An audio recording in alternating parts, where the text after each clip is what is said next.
If you have a couple of minutes, please stop what you're doing because I know someone needs to hear this today. Some of you might know Doc Hayden 360 on TikTok. I'll try to tag his name in the comments if I'm able, but if you don't know him, I would definitely recommend going to his page.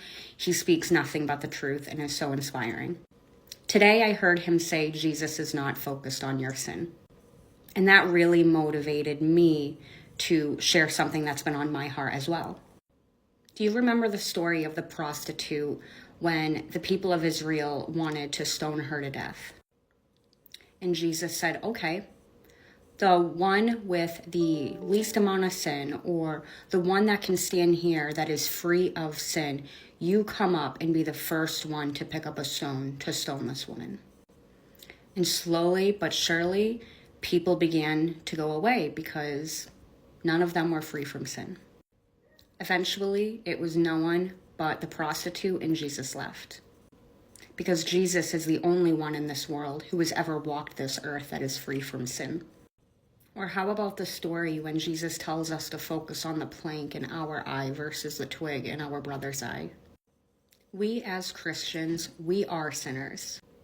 I am a sinner and you are a sinner. And if any of us say that we're not, we make Jesus out to be a liar. Yet why are we so judgmental towards other people? Why are we gaslighting certain sins over the other as if they're not all the same in Jesus' eyes? Why do we act like because we don't struggle with the same sin that our brother struggles with, that we're any better than they are? Jesus knows the end of our story. He knows every sin that we're going to commit before we even commit it. We are called to love on one another. That is the second greatest commandment. First, love your God with all your heart, mind, body, and soul. And second, love your neighbor as you love yourself. On this app, I see so many so-called Christians judging one another, acting and pretending like they're any better than the people that they're talking about. We need to be a witness to the gospel. When you have a relationship with God, He changes our desires. He makes it so that we don't even want to sin. But that doesn't mean that we won't ever slip up and that we won't.